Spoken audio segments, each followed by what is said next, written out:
Santiago de Chile, 14 de abril de 1955. La escritora chilena María Carolina Gil asesina a su amante a sangre fría en el emblemático Hotel Crellón con 5 balazos.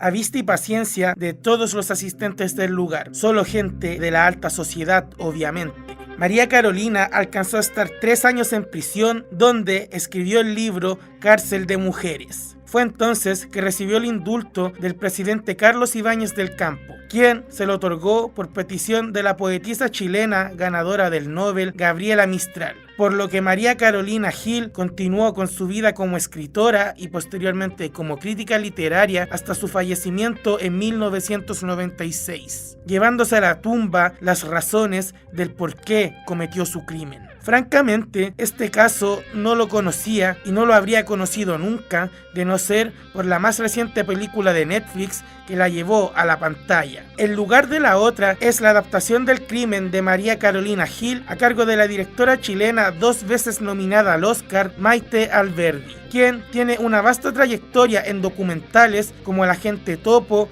La memoria infinita o La Once. Sin embargo, este es su primer largometraje de ficción, aunque... Yo te diría es como el documental de época que habría hecho de ese caso, o el documental que yo habría hecho en ese momento, si las personas estuviesen vivas para contármelo de alguna manera. De ahí el hecho de que los testimonios de los testigos estén calcados de las actas del juicio real. ¿Cómo venía la señora? Muy normal, nada fuera de lo común. ¿Te vio cómo se saludaron? Todo muy normal. El punto de partida de Alberdi para desarrollar esta producción fue el libro Homicidas, de la escritora Alia Trabuco Serán, en el cual se cuentan 4 casos criminales reales de la historia de Chile en el que distintas mujeres fueron las homicidas, pero en los 4 casos fueron perdonadas, aparentemente solo por el hecho de ser mujeres. Si bien la cinta está basada en los hechos reales, la verdadera protagonista es un personaje ficticio, Mercedes, la actuaria del juez a cargo del caso. No es una secretaria como muchos piensan. Una mujer tímida y disminuida, tanto en su casa... Queremos enterarnos de lo que está pasando. La jueza no cuenta ninguna cosa. Oiga, señora jueza. Basta. Saben que no soy jueza. Como en su trabajo. El tema es que le disparó de pie porque era más fácil. Porque quería tomar distancia de su víctima. A lo mejor quería que la vieran. ¿Qué me dices? Galvez, traiga las cosas personales de la señora, por favor. La película está vista en todo momento desde su perspectiva, lo que es importante a tener en cuenta para poder analizarla. Una máquina de escribir escribe los créditos iniciales, lo que nos introduce desde el segundo 1 en los oficios de nuestra protagonista y de nuestra asesina. Apenas empieza, lo primero que escuchamos son los ronquidos de su marido, Pablo Macaya, y distintos sonidos de ambiente que no la dejan tranquila. Esta primera escena se encarga de presentarnos su hogar como un lugar ruidoso, claustrofóbico y lúgubre. Un poco de silencio no le hace mal a nadie.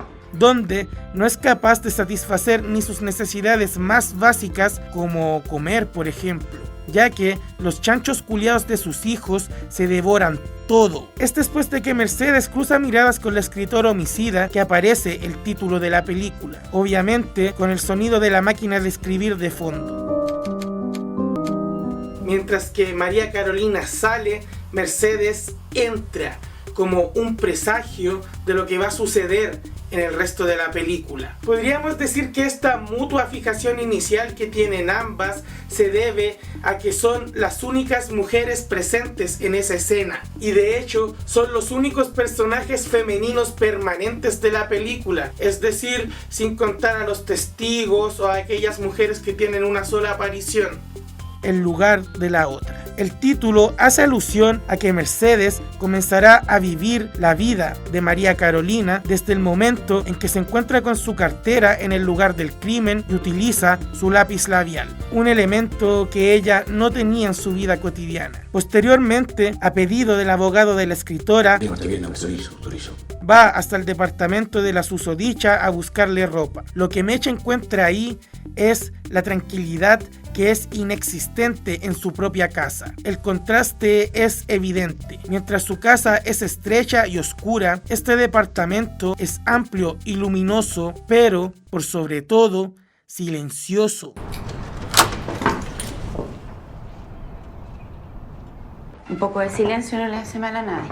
Lleno de vida con las plantas y lleno de cultura con los libros. El primer elemento que emparenta a ambos personajes es la máquina de escribir, ya que es parte de sus oficios. Cabe señalar que el departamento está fotografiado como si de un sueño o una fantasía se tratase, ya que el desenfoque de los bordes está marcadísimo, tal cual en los flashbacks que hay al momento del crimen, los cuales, cabe señalar, son dibujados por la mente de la propia Mercedes, quien, mientras escucha todo este juicio, comienza a imaginárselo como si fuera una obra literaria escrita por ella. Uno de los entrevistados es Jorge González, compañero de trabajo de la escritora. Se aburría en el trabajo. ¿Y usted cómo sabe que ella se aburría en el trabajo? Es que en cuanto se quedaba sola se ponía a escribir otras cosas. Sus libros. Claro.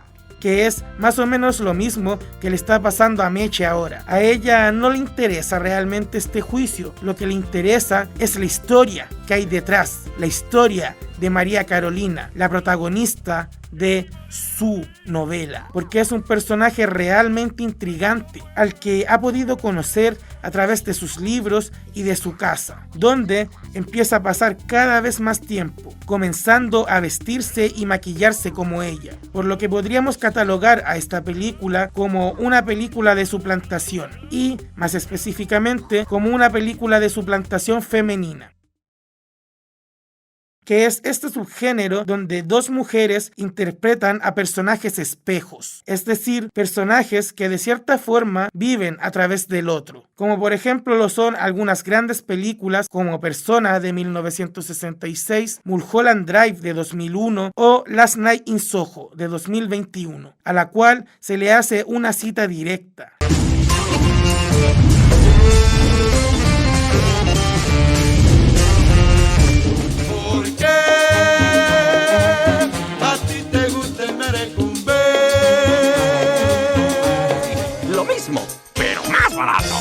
A su vez, el personaje de Mercedes es una representación de la directora y las guionistas dentro de la película, siendo una especie de recreación de cuando ellas mismas se iban enterando de lo sucedido conforme investigaban para la cinta. Si consideramos esto, podríamos decir que la actuaria real, no Meche, porque Meche es un personaje ficticio, recordemos, pero la actuaria que dejó testimonio de estas actas, podríamos incluso considerarla como una co-guionista de esta película, ya que las palabras que están diciendo estos testigos fueron escritas por ella. La escena clave para entender, o mejor dicho, para tratar de entender el crimen, es en la que Mercedes se encuentra con René, un poeta amante de María Carolina, con quien comparte unos tragos. Los diálogos de este personaje son los mejores de la película. La tienen en la cárcel pagando por el peor de los crímenes: ser artista y ser mujer.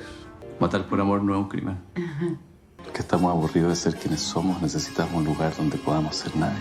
Aparte de esto, nos proporciona la información clave. 12 años antes, la novelista chilena María Luisa Bombal hizo exactamente lo mismo en exactamente el mismo lugar. No fue un homicidio, fue un homenaje. O sea, esta mujer se va a ir presa por un crimen que ni siquiera inventó ella. El arte de hoy se inspira en el arte de ayer. Y el personaje de Néstor Cantillana es tan bacán que hasta nos spoilea el final de la película. La cita es tan directa que incluso le va a copiar a la Bombal el desenlace, o sea, el indulto. Luego de haberla pasado tan bien en ese departamento de ensueño, debe volver a su lúgubre realidad. El marido de Meche es un fotógrafo mediocre. El joven viene con la piel muy mal. Ponle una luz de lleno. 12 en punto, medianoche. La quemó. Que este diálogo da a entender que heredó el negocio de su suegro, es decir, del padre de Meche. Esta cámara era de mi papá. Pero si todas las cámaras que eran del papá... Pero esta me la regaló a mí. Esta cámara es mía. Con esa cámara, Mercedes va a fotografiar la celda de María Carolina, por pedido del abogado demandante. Ahí, Mercedes queda impactada por ver cómo incluso en una celda la escritora logró encontrar un espacio creativo. Podemos ver en su escritorio el manuscrito del libro que estaba escribiendo en ese momento. ¿Lo puedo leer? Cabe mencionar que este personaje tiene muy pocas líneas de diálogo, ya que, recordemos, la imputada en la vida real nunca reveló las razones de por qué hizo lo que hizo. La película respeta su postura. Yo estoy aquí por mis acciones. Lo que diga sobre ellas no importa. En esta escena, que es en la que más habla, me da la sensación de que está citando a su propio libro, más que hablar ella directamente. Las noches son silenciosas. Apenas interrumpe el sueño el vigilante que hace la ronda nocturna. Para lo otro que hablaba era para pedirle cigarrillos a Mercedes. ¿Tiene un cigarrillo? No se puede fumar acá. Mi abogado está fumando. ¿Usted es abogado? No. Ah. ¿Usted es abogado? No. Ah. ¿Tiene un cigarro?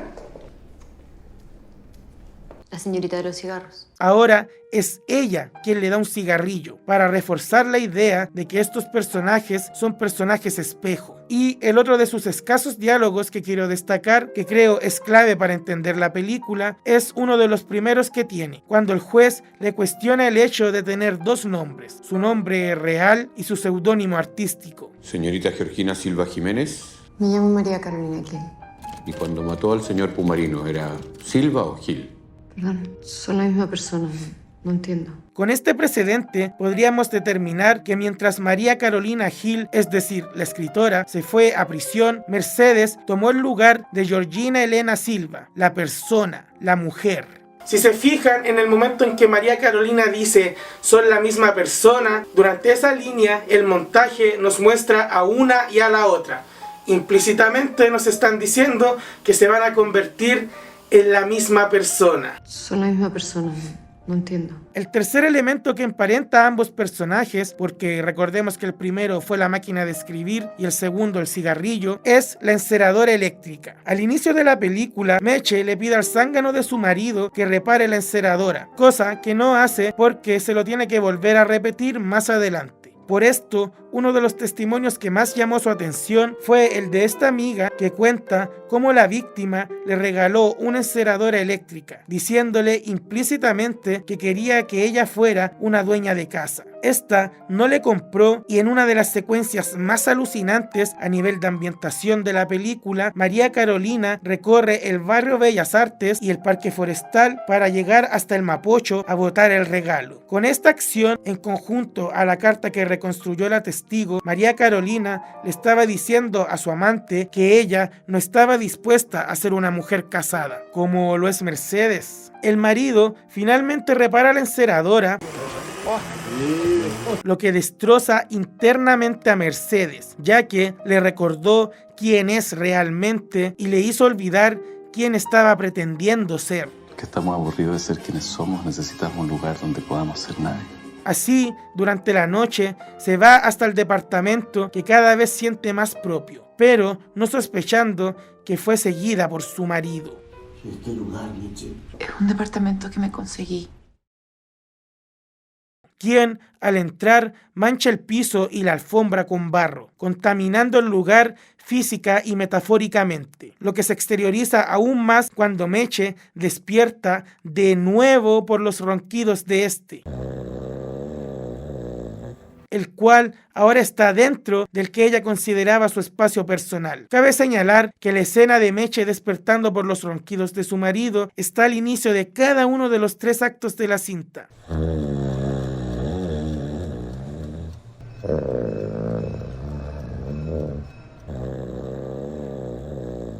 Bajo esta lógica, podríamos decir que la enceradora simboliza el cómo se veía a las mujeres en aquellos años, por ende, como la enceradora de Mercedes está averiada, vendría a ser una metáfora de que ella se está saliendo de aquel rol que esperen que cumpla. Por eso no es casualidad de que su marido se entere de la existencia de este departamento justo después de que reparó la enceradora. Macaya prácticamente la obliga a decidir si quiere quedarse ahí o irse con él, pero ella ya ha tomado esa decisión hace rato. Después de esta escena podríamos decir que el matrimonio se separó porque no volveremos a ver en toda la película ni al marido, ni a los hijos, ni a su antigua casa. Y por el contrario, tenemos un montaje que nos muestra cómo Meche ya prácticamente está viviendo en el departamento, representado a través del vecino, del que ahora se despide como si nada, cuando a lo largo de todo el resto de la película se la había pasado escondiéndose de él